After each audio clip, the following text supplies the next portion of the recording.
Bonjour à tous. Aujourd'hui, nous allons parler de fonctions Riemann intégrables. Et j'en profite pour faire un petit coucou à Ikram, qui habite en Algérie et qui a trouvé une erreur de calcul dans l'une de mes vidéos, et à qui j'ai proposé de me donner un gage. Ouais, normal, j'ai fait une bêtise. Eh bien, pour remercier Ikram, je lui ai concocté un petit kit de survie spécial fonction Riemann intégrable. On regarde ça? À tout de suite.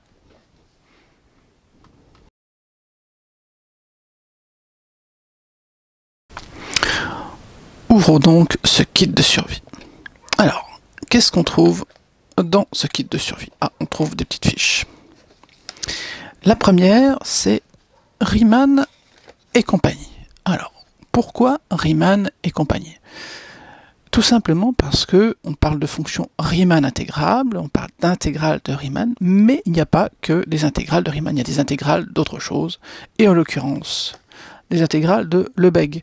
Alors ne nous affolons pas, c'est le genre de choses qu'on aborde 2 ans, plutôt même 3 ans après le bac, mais sachez que si on précise Riemann intégrable, c'est parce qu'il existe d'autres façons de faire des intégrales.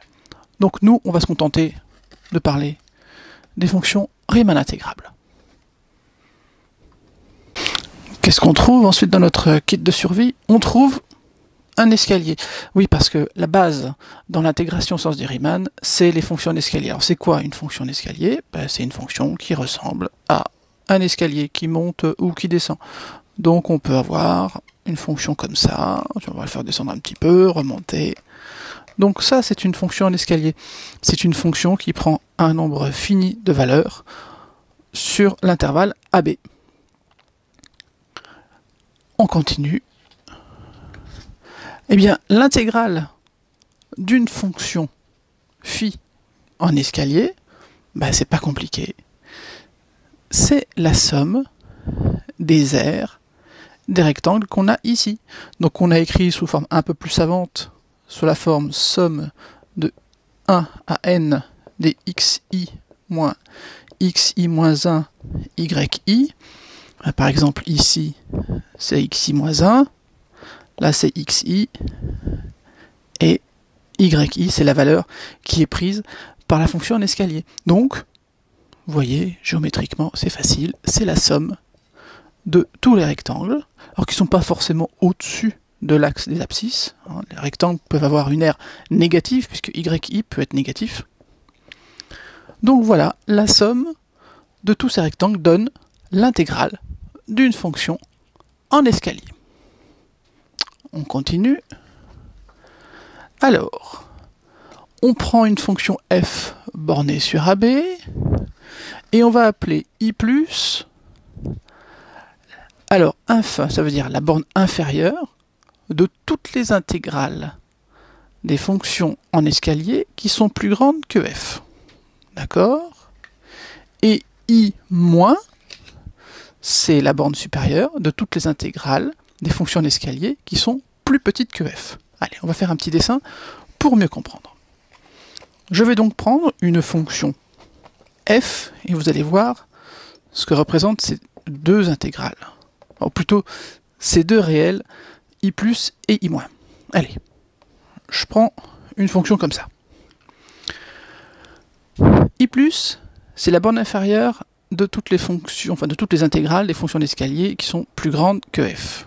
Je vais m'intéresser d'abord, vous allez comprendre pourquoi, à i-, qui est la borne supérieure de l'ensemble des réels qui sont les intégrales des fonctions en escalier qui sont plus petites que f. Par exemple, ici, j'ai f, je vais trouver une fonction en escalier, par exemple celle-ci, qui est effectivement plus petite, si je prends a et b ici, qui est plus petite que f. Donc l'intégrale de cette fonction en escalier, on l'a vu tout à l'heure, c'est donc l'aire qui est en rouge. C'est pas i-, mais ça va ressembler à i-, vous allez voir pourquoi. i+, là je prends une fonction d'escalier qui est plus grande que f. Par exemple, je peux prendre celle-là. Comme ça, je ne suis pas obligé de prendre la même subdivision que pour l'autre fonction. Et là, je vais aussi avoir une intégrale d'une fonction en escalier. Je vais de la même façon calculer l'intégrale avec la somme des rectangles, la somme des aires des rectangles comme on l'a vu avant. Et ici, j'ai phi qui est plus grand que f. Là, en rouge, j'avais phi qui était plus petit que f.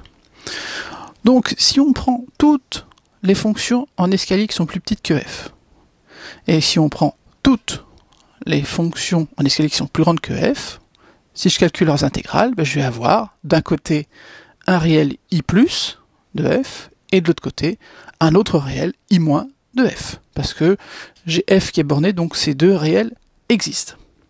Donc maintenant, ce qui est intéressant, c'est que on va se dire, tiens, on se donne une fonction f de AB dans R, bornée, ce qui est le cas pour la nôtre.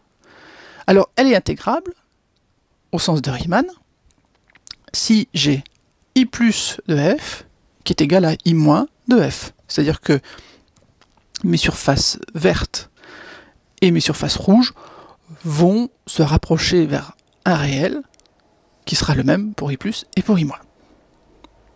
Ok? Bon, alors ça, vous allez me dire, on est vachement avancé, on prend n'importe quelle fonction, mais on va s'amuser à faire des calculs avec des fonctions d'escalier.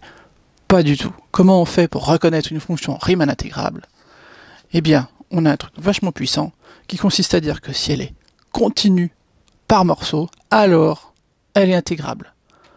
Attention, elle peut être intégrable même si elle n'est pas continue par morceau. Mais dans la pratique, ce que vous allez faire pour montrer qu'une fonction est intégrable, vous allez vous intéresser à la continuité, et on n'est pas obligé d'avoir la continuité sur l'ensemble de l'intervalle AB. Je vous donne un exemple. Ce qui est important, c'est de bien comprendre que la continuité par morceau est suffisante. On n'est pas obligé d'avoir une fonction continue sur tout l'intervalle AB. On peut se permettre d'avoir des points, un nombre fini, où la fonction f n'est pas continue. Je vais prendre un exemple comme celui-ci. Au point C, on a une valeur, et puis on redémarre autrement, et on arrive à B. Donc là, on a bien une fonction f qui est continue par morceau. En clair, ça veut dire que si on coupe l'intervalle AB judicieusement, elle va être continue sur les différents intervalles. Donc, comme elle est continue par morceau, elle est continue par exemple ici sur l'intervalle AC, donc elle est intégrable. Elle est continue sur l'intervalle CB, donc elle est intégrable. Donc, résultat, elle est intégrable sur l'intervalle AB. Donc, souvenez-vous, pour reconnaître des fonctions intégrables, il suffit parfois de démontrer qu'elle est continue par morceau.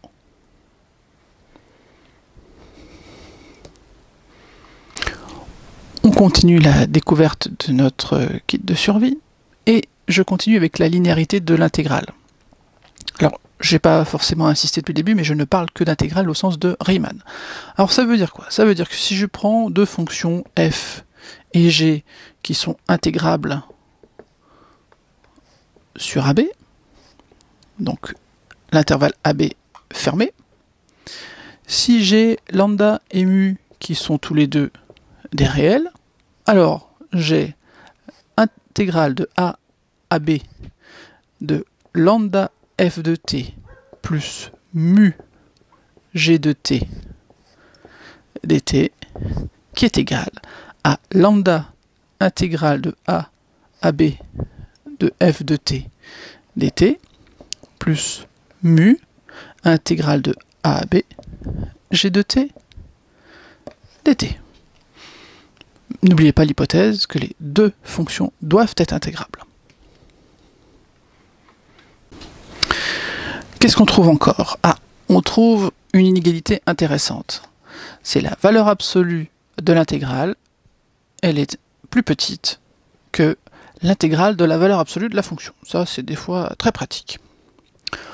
On a aussi l'inégalité, si on a f qui est plus petite que g sur AB, alors toujours avec f et g intégrables, alors les intégrales conservent le même ordre que ci-dessus. C'est-à-dire que l'intégrale de a à b de f est plus petite que l'intégrale de a à b de g. Un truc aussi qui est très pratique, c'est la relation de Chasles. C'est-à-dire que si on a C qui est un réel compris entre A et B, et F intégrable sur AB, alors intégrale de A à B de F, c'est l'intégrale de A à C de F plus l'intégrale de C à B de F. Et pour terminer, je vais faire un petit peu de pub. J'ai fait une vidéo sur les sommes de Riemann qui permettent de trouver des limites de suite grâce à un calcul d'intégrale. Je vous invite à aller faire un tour si ça vous dit. Alors voilà, Ikram. J'espère que ce petit kit de survie vous aura rendu service. Et je vous dis à bientôt.